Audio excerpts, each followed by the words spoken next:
Well, welcome back, my friends, to another rousing rendition of Choir Boys Outdoors as Survive Knives in MAGNACUT, the Gso 5.1 rendition, if you will. Guys, before we get started, there was a time in this country where 22 veterans a day took their own lives. Now stats are everywhere.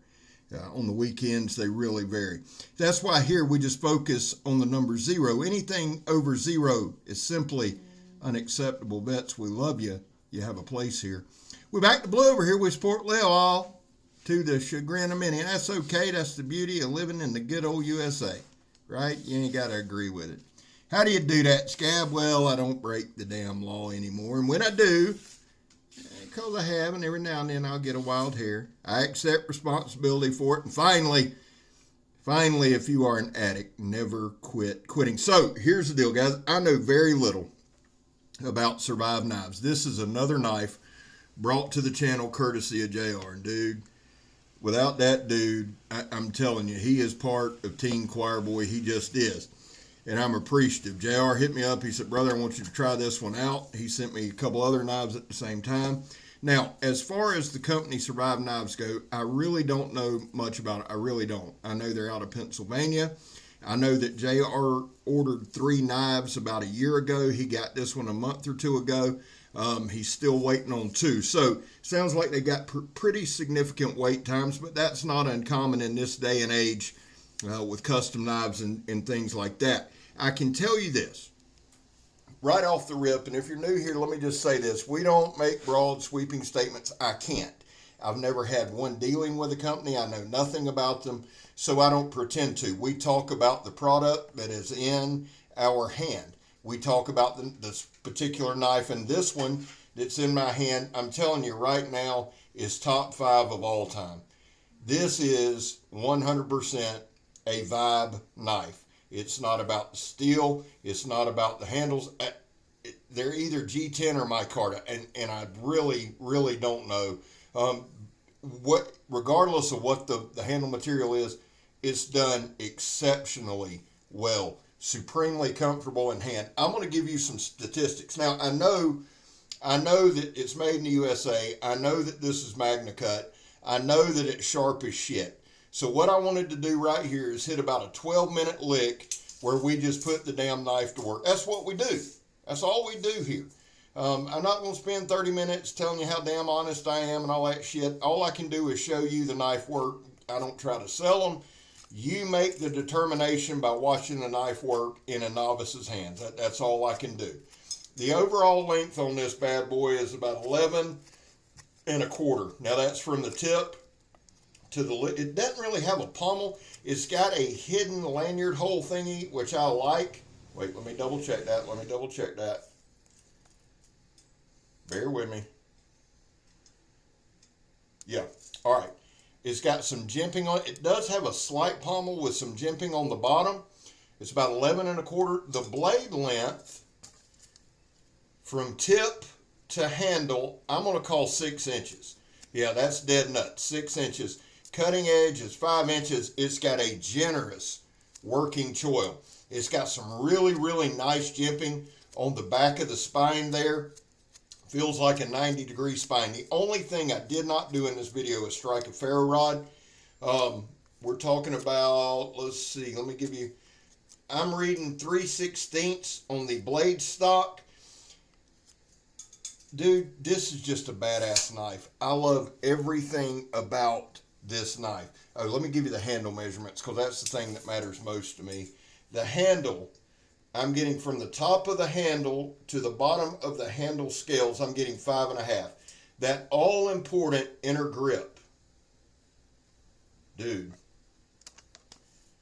Okay, inner grip is 4 5/8. There's not a hand on this planet that this knife won't fit. Now, y'all know I'm a scavenger. I guess this is the tread off a semi-truck tire. There was a blowout the other day in front of me. Praise the Lord. Luckily, with my cat-like reflexes, I was able to dodge it. I did run over another tire with the rim, so I had to pull over, and this was on the side of the road. It's not steel belted, but it's uber thick. So I thought 2 things. One, it'll be a good medium for doing some cutting like this. That son of a bitch is thick. I just showed you how thick it was, right? 2, it'll give us a really good stabbing platform, and we can kind of go balls out, nuts out. Look at that. Look at the thickness on that. Now, again, not steel belted. All right. Want to be honest there. But I thought, this is a really, really good medium for stabbing. We go 6 to 8 inch punches. We don't go crazy. I'm not trying to show you how strong I am. I'm trying to show you how well the knife stabs. Beautifully done drop point. I love it. There's that jimping. There's the jimping on the pommel. Now listen, the jimping on these knives looks aggressive. It is not. I mean, it's there. You feel it, but it's not uncomfortable. And again, guys, I work with my hands every day. I powder coat, I sandblast, I load, I unload trucks. I do all that. So my hands are a little more beat up now, but it's not that aggressive. Look at that choil. Dude, when you go with a fencing grip with this thing, it's just nasty. Let's do some chops right here. Let's watch. I'm going to shut up for a second.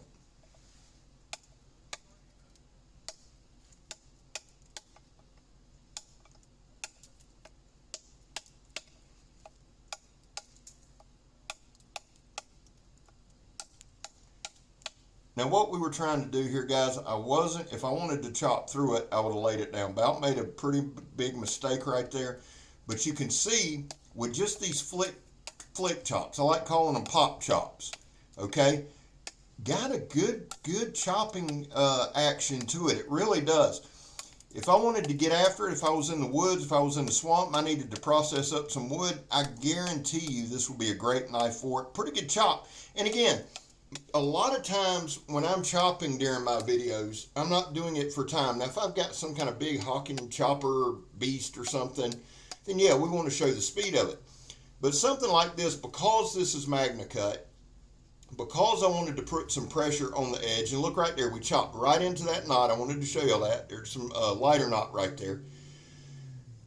I did some flat strikes with it, just some solid flat strikes, and I'm going to tell you, the edge has held up spectacularly. I had a hard time saying that word. I pat myself on the back for doing it. But it held up. Now, we're doing our 2-inch ratchet strap demonstration. And again, guys, y'all know what I'm going to say. We don't do shit here scientific. So we don't call them tests. I've gotten to where, guys, I like using these shorter pieces of strap. Why? Well, one, the strap for me is you can translate it over to hunting for skinning, caping, etc. The knife is very sharp, cut right through it. But also, a big long piece you can get a little more leverage on. I wanted to use shorter pieces so that you could see the sharpness of the knife. Right here, we're just doing some pull cuts. The tip is razor sharp. Very, very easy to control. Now, we're going to do some pretty heavy batoning here in a few. We're going to do a little more chopping. We didn't go long, about 12 minutes, but really, you'll notice we really didn't stop throughout the video. We're not walking around a lot. It's just straight action. Again, I absolutely freaking adore this knife. I can't wait for the other two to get done and in JR's hands because I get to test them.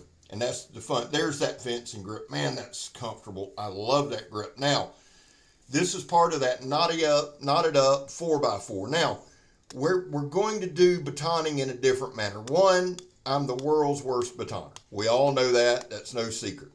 So we're going to baton straight down into some of the knots. And again, big shout out to What's the Point EDC, Frank over at What's the Point EDC for my Bam Bam stick. Thank you, brother. I love that damn thing.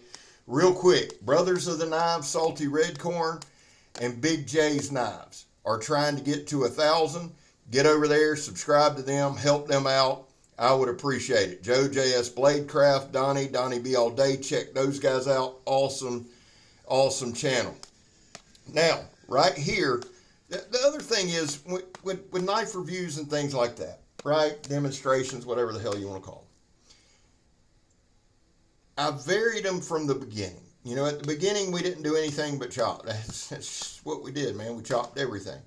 But as the channel's gone and we've grown and we've kind of increased our skill set, what I want to do is bring them down to about a 10-minute action-packed video where it just shows the stress on the knife, the ease of use of the knife, the sharpness of the knife.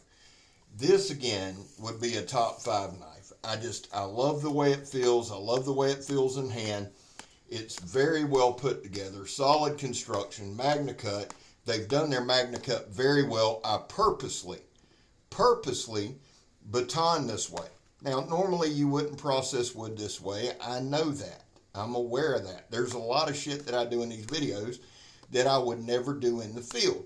But I do it to get a good feel for the knife, to see how it's going to hold up. And I feel like now for 12 minutes, this was about 2 hours out banging around playing, not as long as usual. But I think we're dialing it in more and more. Here is our sandblast hose that is still belted. And again, most of these demonstrations are designed to put a little more pressure on the edge to see if we're going to have any chipping, any rolling, anything like that. We didn't. It's just a really well done knife. That tells me the heat treat is spot on. It held its edge pretty much throughout the whole thing. And I would say this, 2 hours of hard use, consistent use, right here, here's a heavy duty extension cord. We do enough cutting, chopping, processing in those 2 hours and then condense it down that I would think it would cover. It's about, I'd say, a solid 3 or 4 days of camping. Put a lot of pressure on it. We do, like when I do the extension cord, some of the stuff, like today at work, I had a blowout of my sandblast hose. I had to cut the hose. So I try to incorporate things that I actually do every day and get a feel for the knife. At the end of the day, I don't have a number system. I probably never will. The way I determine a knife is would I carry it, right? Is this a knife that would join my EDC? This one, 1000%, yes, God, yes. This is a phenomenal knife. And look right here. To go through all that and still have, that's phone book paper, guys. To still have that fine edge, damn, it's dope. JR, I appreciate you, brother. You got a winner here. Can't wait for the other two. Listen, y'all remember this. I'm Scab. You're not. Survive Knives, Gso 5.1 is super dope. I'm gone, son.